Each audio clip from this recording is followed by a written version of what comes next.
Identify the surface given by r of uv equals u squared I plus u cosine vj plus u sine vk. Let's take this apart a little bit. Y is equal to u times the cosine of v.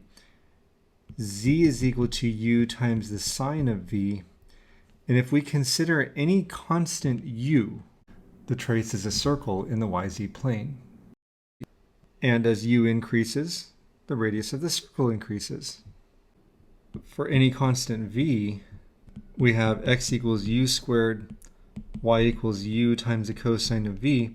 Also, x equals u squared, z equals u times the sine of v. And for any constant v here, we have a parabola in either the xy plane or the yz plane. We can depict this using a graph in R3. So we said for a constant u, our traces are circles in the yz plane. So I should draw a series of circles that are getting ever bigger. Whoa, the beauty of editing. And then for any constant angle v, we have these parabolas, and those would be the traces in the xy and the xz planes. They're parabolas. Let's see if I can do this here. There we go. Putting in some additional contour lines I think helps a little bit. So there we go. What we have is a paraboloid. It is a circular paraboloid centered on the x-axis.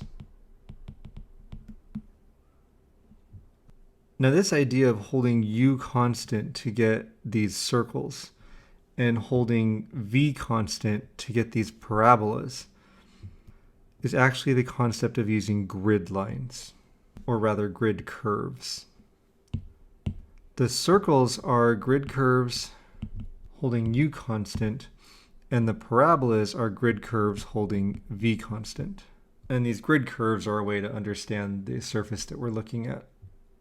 A tool that can aid in our understanding these surfaces is GeoGebra. GeoGebra has a 3D graphing tool.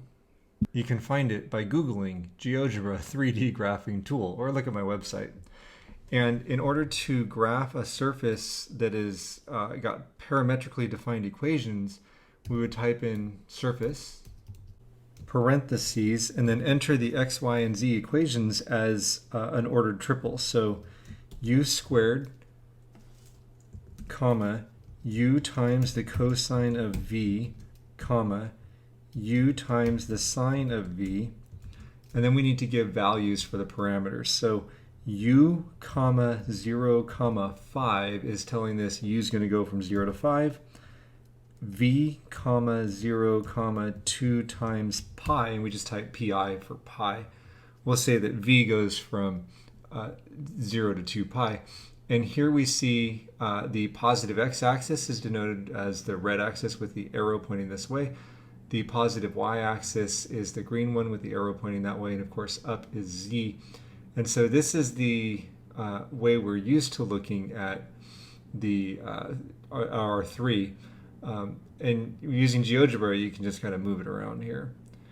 And we can see here the grid curves that we were talking about. So the parabolas are the ones that are holding v constant, and then the circles that are going around are the ones that are holding u constant. Next up, same instructions. Identify the surface given by r of st is equal to 3 times the cosine of t, comma s, comma sine of t.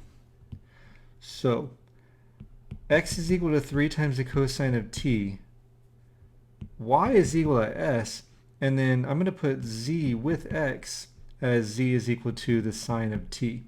Now look, if this was 3 cosine t, 3 sine t, or simply cosine t, sine t, it'd be a circle, right? Traces in the xz plane would be circles.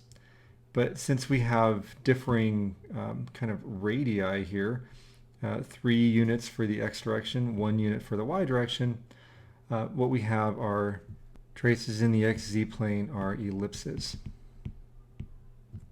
In other words, grid curves holding s constant are ellipses. Now y is simply s. That looks like an uppercase s in relation to the size of y. I mean it to be a lowercase. It'll matter in this chapter whether s is uppercase or lowercase. Here it's just a parameter, but you'll see as we move on through the chapter. Anyway, here y is s and s goes from -1 to 1. That's going to give us bounds on the elliptical cylinder that we end up with. And it's a cylinder because the grid curves, when we hold t constant, are horizontal line segments. So for our surface, we said traces in the xz plane are ellipses, and then when we hold t constant, we get these horizontal line segments. And actually I need to reposition this because our s parameter goes from -1 to 1. So we have here these horizontal line segments along the ellipse. And then just to close it up in the back and in the front, there is our elliptical cylinder. The answer to the question is it's a portion of an elliptical cylinder centered on the y-axis.